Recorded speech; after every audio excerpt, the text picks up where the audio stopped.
ফিতরা যে আমরা দিব, হাদিস শরীফের বর্ণনায় 5 প্রকারের খাদ্য পাওয়া যায়। কয় প্রকার? 5 প্রকারের খাদ্য হাদিসের বর্ণনায় পাওয়া যায়। একটা হচ্ছে জব, আরেকটা হচ্ছে খেজুর, একটা হচ্ছে পনির, কিশমিশ, গম। কয় প্রকার? 5 প্রকার। জব এটা প্রায় গমের মতো, গম সদৃশ প্রায়। খেজুর তো আমরা চিনি। পনির এটা দুগ্ধজাত একটা খাবার, রিচ ফুড, দামি খাবার। কিশমিশ এটাও আমরা চিনি। সর্বশেষ আটা অথবা গম। এখন জব, খেজুর, পনির এবং কিশমিশ এই 4টা মাসআলা হচ্ছে, এই প্রথম 4টা 1 সা হওয়া লাগবে। 1 সা, 1 সার ওজন হচ্ছে 3 কেজি 300 গ্রাম। জব, খেজুর, পনির, কিশমিশ এটি যদি আপনি দেন তাহলে এটা 1 সা ফিতরা দিতে হবে। আর এর ওজন হচ্ছে 3 কেজি 300 গ্রাম।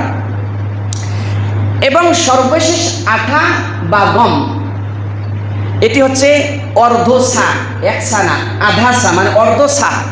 এর ওজন হচ্ছে 1 কেজি 650 গ্রাম।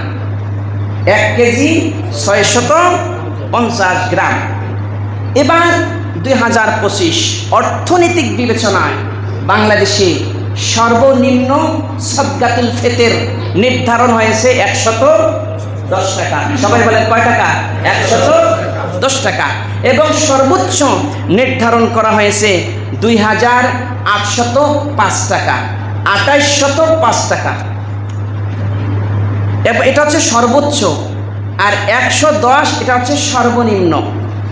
এখন আমরা দেখি বাজার দর, 2025 বাজার দরে কোনটার দাম কত, কিভাবে এগুলো এরা নির্ধারণ করে ওলামা ইকরাম, ফুকাহা ইকরাম।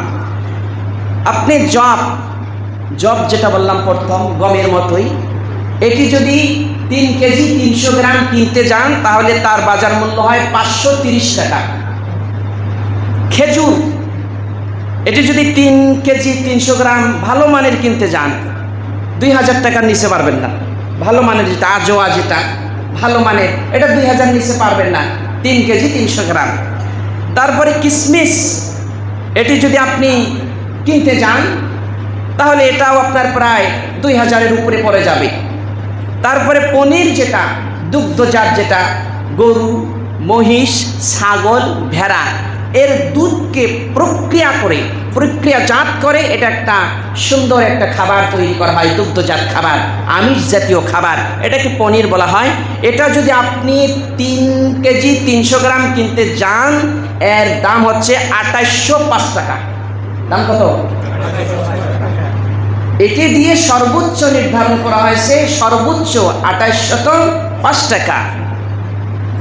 আর সর্বশেষ আটা বা গম যেটা আধা সা, অর্ধ সা, এটা হচ্ছে 1 কেজি 650 গ্রাম। এটি বাজার দর 110 টাকা। কত? 110 টাকা। এখন ঈদের দিন ঈদগাহে যাওয়ার আগেই, ঈদের দিন সূর্য উদয়ের সাথে সাথেই কারো উপর যদি যাকাত ফরজ হয়, মালে নিসাব হয়, ওই দিন ওনার যদি সদ্যজাত কোনো সন্তানও ভূমিষ্ঠ হয় তাহলে তার প্রতিও এই ফিতরা দেওয়া ওয়াজিব। ফিতরা দেওয়া কি ওয়াজিব? আপনি মালে নিসাব, আপনি সর্বনিম্নটা দিবেন না সর্বোচ্চটা দিবেন? কোনটা দিবেন?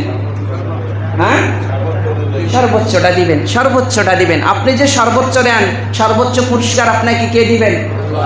কথা বলে না, কে দিবেন? এখন মুখতাসার বলি, সমাজে আরো কিছু মানুষ আছে যে এখন এটা টাকা দেব না এই যে খাদ্যগুলি বললাম এগুলি দেব। এক একজন এক এক রকমের মাসআলা বলে কি না? সমাজে আমার আছে না নাই? হুজুর কি দেব? একজন আমাকে প্রশ্ন করছে, তা বলছি ভাই তাহা কি করে? বলছি টাকা দেন। বলছে আপনি দলিল দেন। কি বলছে? দলিল দেন। তো বিষয়টা হচ্ছে এমন, আমরা অনেক রকমের অনেক কথাই বলি। আচ্ছা আপনি মনে করুন একজনকে গম দিলেন, গম এত এত গম দিলেন, এই গম দিয়ে উনি কী করবে? উনি অথবা এটা বিক্রি করলেন কিন্তু ন্যায্য পাওনাটা উনি পাবে না। ওনার যে চাহিদা, যে মাকসাদ, এই মাকসাদটাও পূরণ হবে না। খেজুর দিলে কি হবে? হযরত আবু ইসহাক রহমতুল্লাহ আলাইহি তিনি বলছেন, হাদিসের বর্ণনা এসেছে, তিনি বলছেন যে আমি বহু সংখ্যক সাহাবীকে দেখেছি, তারা যে সদকার মূল্য দিয়ে ফিতরা দিয়ে দিত। সুবহানাল্লাহ বলেন। ফিতরার যে মূল্য কাকে বলে? আপনার জব 530 টাকা আসে, জবটা না দিয়ে 530 টাকা দিচ্ছেন, ওনার চাহিদা মতো সন্তানের একটা জামা নাই, জামা কিনেছে, মিষ্টান্নের ব্যবস্থা নাই, মিষ্টান্ন কিনছি। খেজুর দিচ্ছেন না, মূল্য দিচ্ছেন 2000 টাকা মনে করেন, সামথিং কম বেশি হতে পারে, ভালোটা দিলেন, তো এটা দিয়ে উনি একটু ভালো খাবারের ব্যবস্থা করলো ওই দিন, অথবা সন্তানের একটা সুন্দর একটা জামার ব্যবস্থা করে দিল, পাঞ্জাবির ব্যবস্থা করে দিল। কিসমিস ওটা না দিলেন, ওর মূল্যটা দিলেন। পনির এটা না দিয়ে তার মূল্যটা দিলেন। যদি নাও পারেন দিলে, যদি পাতা দেয় সর্বনিম্ন যেটা 110 টাকা, আটা এবং গমের নেশাব যে হিসাব, এটি 110 টাকা, এটার থেকেও আপনি তাদেরকে মাহরুম করিলেন না, সর্বনিম্নটা হলেও তাদেরকে দিয়ে খুশি করে, আল্লাহরে খুশি করে ঈদগাহে যান। কথা বলেন না কেন? সর্বনিম্নটা হলেও দেন, টাকা দেন, টাকা অর্থটা দেন ওনার চাহিদা মতো। আপনার সংসারের সদস্য 5 জন, 110 টাকা করে গুণ দেন। আপনার কাছে হয়তো বা কিছু নাই, কিন্তু তার কাছে অনেক কিছু। আধা কেজি গরুর গোস্ত কিনবে, সারা বছর গরুর গোস্ত কিনতে পারে না, আপনি একটু ফিকির করলেন, নসরত করলেন, তার একটা ভালো একটা খাবারের ব্যবস্থা হলো, সন্তানটাকে একজোড়া স্যান্ডেল কিনে দিল, একটা সুন্দর একটা জামার ব্যবস্থা করে দিল, একটা খেলনা কিনে দিল। সবাই খেলনার জন্য কাঁদতেছে, ওনার তো টাকা নাই। তো আপনি যখন এই টাকা মূল্যটা দিবেন, তখন উনি ওনার মাকসাদ মতো উনি সুন্দর করে ফিকির করতে পারবে, উনিও খুশি হবে, আল্লাহও খুশি হবে, আর আপনারও গোটা রমজানের রোজাগুলো সহি হয়ে গেল। সুবহানাল্লাহ বলে। আল্লাহ পাক আমাদের সকলকে বোঝার, আমল করার তৌফিক দান করেন বলে আমিন।